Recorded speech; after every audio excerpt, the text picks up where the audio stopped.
Hi, I'm Catherine Newcomer.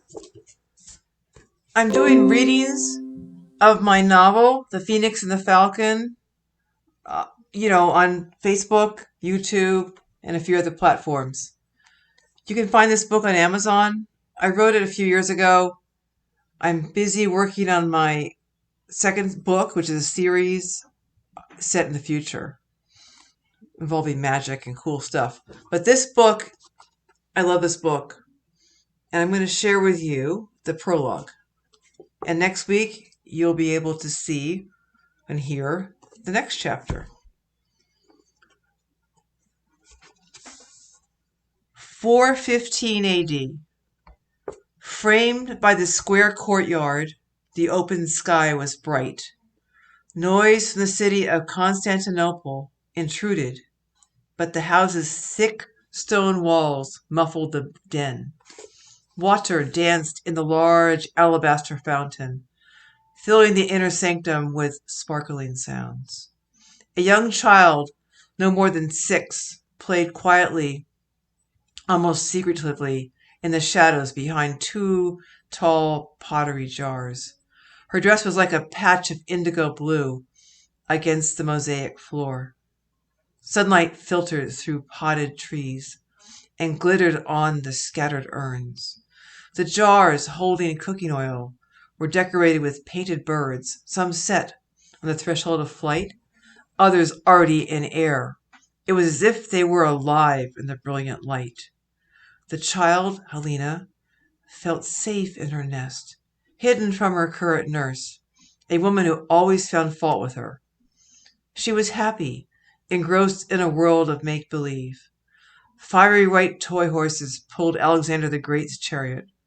Her 5 soldiers, by the magic of pretend, had become at least 30. The tall urns were enormous mountains, blocking Alexander's passage to Persia.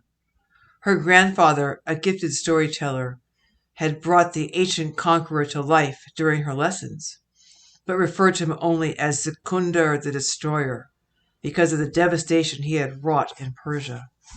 The miniatures, once her father's, had many nicks and scratches, having seen too much in the way of military action. Helena remembered little about him, except his deep voice and the way his laughter filled a room. Though he had forgotten all of her birthdays, she treasured the toys because they had been his. Her grandfather said that her father would return for another visit someday, but Helena had stopped believing. The last letter from her father was well over 2 years old. Her mother was long dead, dying a few weeks after her birth. Soon after, her grieving father resumed his command in the imperial Persian army, leaving his infant daughter in his father's care. She would stare at the small portrait of him that hung in her grandfather's study and wonder if he ever thought of them. Despite her grandfather's careful explanations, Helena felt sad when she thought of her father, not really understanding why he went away. "Helena! Helena!" a woman's voice called. The nurse stood at the top of the central stone staircase. Her middle-aged face was creased, her lips pursed. The child edged back into the shadows, scarcely breathing, clutching her toys. Go away, she thought. Helena stared at her talisman, a large mosaic phoenix in the floor near the marble fountain. She thought it magical, almost believing that if she looked at nothing else, it would make her invisible. Family tradition maintained that anyone who crossed its flaming wings with joy would have good fortune for a full day and night. Of course, now that the empire had become Christian, such beliefs remained within the family. "Nurse, have you lost your charge again?" Helena's grandfather asked in his baritone voice. Startled, the woman screeched. When grandfather willed it, he could move with the stealth of a cat.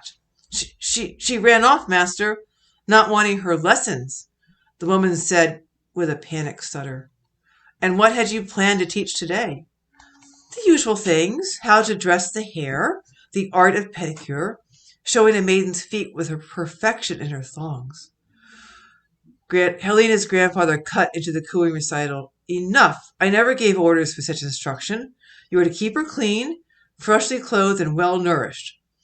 Miriam clutched her hands to her chest. I must have misunderstood. Perhaps you'll do better tomorrow, he said more gently. Now be off.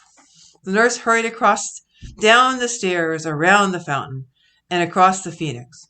Helena stared with quiet exultation at her rapid departure.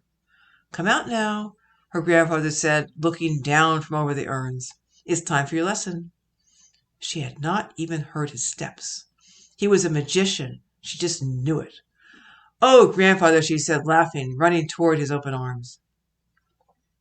The rhythmic beat of a solitary horse galloping hard across the wind-swept steps intruded upon her dream. Her grandfather's face receded into shadow. Still half asleep, Helena whispered, No. Not breaking stride, the horse whinnied. It was deep, like a stallion's. She opened her eyes. She was cold, far from the warmth of that summer day in Constantinople. The chill wind rushed through the cracks of the mud and thatch house, into the darkness crowded with sleeping women and children. She shut her eyes quickly, trying to go back to sleep, to her dream and to her childhood, where the safety of home. And grandfather waited.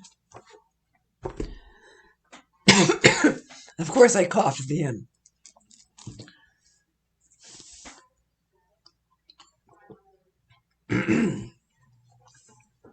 I'll be reading next week, the next chapter. I look forward to seeing you then.